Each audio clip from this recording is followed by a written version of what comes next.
आपकी शादी का योग बनने वाला है। जी हाँ, 5 दिसंबर की दोपहर के समय गुरु ग्रह अपनी राशि बदल रहे हैं, मिथुन राशि में प्रवेश करने जा रहे हैं, जेमिनी राशि।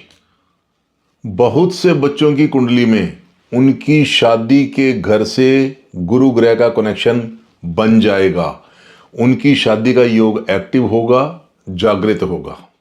आपने अपनी गलतियों से गुरु ग्रह की ऊर्जा को खराब करके यह सुनहरी मौका मिस नहीं करना है। अभी बताया जाएगा कौन कौन से लगन हैं जिन पर गुरु ग्रह की कृपा होने जा रही है। उसके बाद सावधानियां और उपाय भी बताए जाएंगे ताकि यह मौका आप मिस ना करें। कॉपी पेन लेकर बैठें, सब नोट करते जाना। 1 जून 2026 रात तक गुरु ग्रह इस ही राशि मिथुन राशि में रहने वाले हैं। इन 6 महीनों में गुरु ग्रह की इस कृपा का, इस पोजीशन का पूरा पूरा फायदा उठाना है। किस किसने करना है, क्या क्या करना है, कैसे करना है, सब बताया जाएगा। सावधानियां और उपाय भी बताए जाएंगे। आपका लग्न क्या है, कैसे देखना है, यह सब भी बताया जाएगा। यह भी बताया जाएगा कि गुरु ग्रह का रोल इतना महत्वपूर्ण क्यों है। नमस्कार जी, मैं एस्ट्रोलॉजर आर के तनेजा। इस वीडियो को देख रहे सभी नए पुराने दर्शकों का स्वागत है। आज गुरु ग्रह की बात हो रही है तो इस ही गुरु ग्रह को बलवान करने के लिए, गुरु ग्रह की ऊर्जा का संतुलन बनाने के लिए बहुत से उपाय हमारे इस ही चैनल पर दिए गए हैं। शादी के लिए या नौकरी के लिए और नए उपाय भी मिलते रहेंगे। इस चैनल को सब्सक्राइब कर लें। यदि फेसबुक, इंस्टा या ऑटो प्ले पर देख रहे हैं तो फॉलो कर लें। अब बात करते हैं किन किन लगन वालों का शादी का योग जागृत होने जा रहा है या यूं कहें एक्टिवेट होने जा रहा है। पहले यह जान लें लगन क्या होता है, कुंडली में कैसे देखते हैं। आप यह कुंडली की फोटो देख रहे हैं। इसमें जहां लग्न या ASD या AS लिखा है यही लगन होता है। यह कुंडली की इसी ही पोजीशन पर होता है, इसी ही जगह पे होता है जहां आप देख रहे हैं। इस खाने में नंबर चाहे कुछ भी लिखा हो, इसमें जो नंबर लिखा होता है वही लगन कहलाता है। यदि इस खाने में 3 नंबर लिखा है तो आपका मिथुन लगन हुआ, 3 नंबर लगन हुआ, जेमिनी भी कह सकते हैं। यदि यहां 5 लिखा है तो आपका लगन हुआ 5 नंबर, सिंह लगन या लियो। सभी 12 राशियों के नंबर और उनके नाम, कैसे कौन सा लगन बनता है, यह सब कंप्लीट लिस्ट डिस्क्रिप्शन बॉक्स में दी गई है। आप अपनी कुंडली निकालकर चेक कर लें। यदि कुंडली नहीं है तो ऑनलाइन मिल जाती है। आपको अपना नाम, जन्म की तारीख, जन्म का समय और जन्म का स्थान लिखना होगा। पहले यह जान लो शादी का योग बनता कैसे है। इसके लिए 3 फैक्टर काम करते हैं। उनमें से एक फैक्टर है आजकल का गुरु ग्रह। शादी वाले घर से इसका कनेक्शन बनना चाहिए।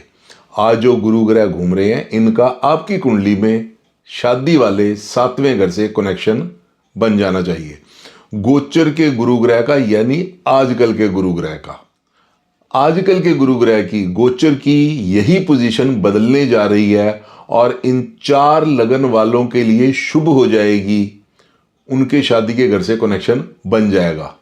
तो अब बात करते हैं किस किस लगन वाले का योग बनने जा रहा है। सबसे पहले राशि नंबर 1, मेष लगन, एरीज। जिनके यहां इस खाने में 1 लिखा हुआ है, इनके लिए गुरु ग्रह की 5वीं दृष्टि शादी वाले घर पर पड़नी शुरू हो जाएगी। शादी का घर, 7वां घर एक्टिवेट हो जाएगा, जागृत हो जाएगा। यदि शुक्र ग्रह की दशा या अंतर्दशा चल रही है फिर तो शादी का योग और बलवान हो जाएगा। दूसरे नंबर पर आता है लगन नंबर 3 मिथुन लगन जेमिनी। जिनके यहां इस खाने में 3 लिखा हुआ है वह मिथुन लगन हुआ। इन लगन वालों के लिए गुरु ग्रह की 7वीं दृष्टि, सीधी दृष्टि शादी वाले घर पर, 7वें घर पर पड़नी शुरू हो जाएगी। शादी का घर एक्टिव हो जाएगा। यदि मिथुन लगन वालों की गुरु ग्रह की दशा या अंतर्दशा चल रही है फिर तो शादी का योग और बलवान होगा। अब बात करते हैं तीसरे लगन की। यह है सिंह लगन, लगन नंबर 5 लियो। जिनके यहां इस खाने में 5 लिखा हुआ है उनका सिंह लगन हुआ। सिंह लगन वालों के लिए गुरु ग्रह की 9वीं दृष्टि शादी वाले 7वें घर पर पड़नी शुरू हो जाएगी। शादी का योग एक्टिव होगा। यदि सिंह लगन वालों की शनि की दशा या अंतर्दशा चल रही है फिर तो उनका योग और मजबूत होगा। अंत में लगन नंबर 9 धनु लगन सेजिटेरियस। जिनके यहां इस खाने में 9 नंबर लिखा है उनका लगन धनु होगा, 9 नंबर लगन होगा। इनके लिए तो और भी अच्छा है, गुरु ग्रह खुद ही शादी वाले घर में आ रहे हैं।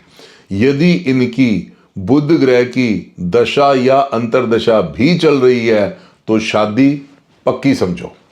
यदि अभी तक कुंडली सामने नहीं रखी तो अब रख लो और अपना केस चेक कर लो, वीडियो फिर से देख लो। अब बात करते हैं सावधानियां और उपाय। जिनका लगन 1 नंबर, 3 नंबर, 5 नंबर या 9 नंबर में से कोई भी है वे इनका जरूर जरूर जरूर पालन करेंगे। गुरु ग्रह की सावधानियां तो सबके लिए कॉमन रहेंगी। नोट करते चलना, अपने से बड़ों से इज्जत से पेश आएं, उनकी बात कभी ना काटें। यदि वह किसी बात पर गलत भी हैं तो भी प्यार से ही बात करें, सम्मानपूर्वक बात करें।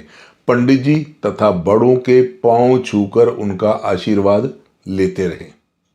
100% नैतिक बने, कहीं कोई चालाकी ना करें।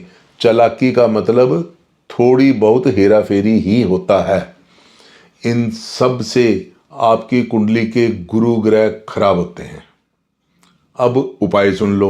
हर गुरुवार के दिन नहाने के पानी में 1-2 चुटकी हल्दी मिलाकर स्नान किया करें। विष्णु जी की किसी भी मंत्र से पूजा किया करें।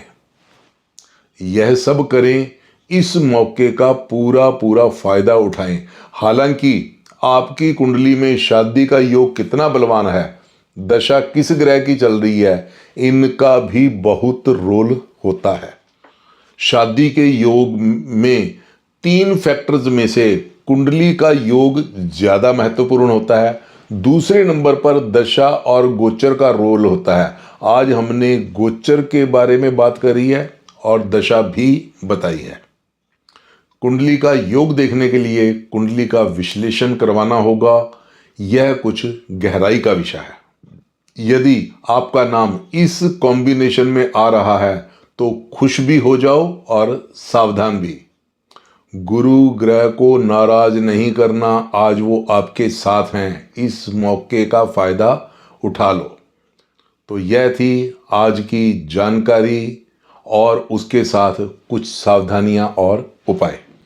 यदि आप अपने बच्चे की कुंडली दिखाकर ज्योतिष की कोई भी सलाह लेना चाहते हैं, शादी या नौकरी का योग देखना है, शादी के लिए कुंडली का मिलान करना है या कुछ भी प्लानिंग करनी है तो आप स्क्रीन पर दिए गए नंबर पर व्हाट्सएप पर हेलो लिखकर भेज दें। हमारी टीम आपसे संपर्क करेगी। आपको सब तरीका, सिस्टम, प्रोसीजर व्हाट्सएप द्वारा ही बताया जाएगा। कृपया व्हाट्सएप मैसेज ही करें, इस प्रकार जानकारी लेने देने में आसानी रहती है। This is a paid service. इस सेवा के लिए आपको फीस देनी होगी। तो फिर मिलते हैं अगली वीडियो में किसी नए जानकारी या उपाय के साथ। तो बने रहिएगा हमारे इसी चैनल एस्ट्रो जानकारी पर। तब तक आप सब खुश रहो, सुखी रहो, स्वस्थ रहो। कुंडली दिखाकर समाधान पाएं। शादी में देरी, संतान प्राप्ति, पारिवारिक शांति, स्वास्थ्य, व्यापार, क्या, कब, कैसे, विदेश, अपना घर, दूसरी शादी या फिर किसी भी तरह का मुहूर्त।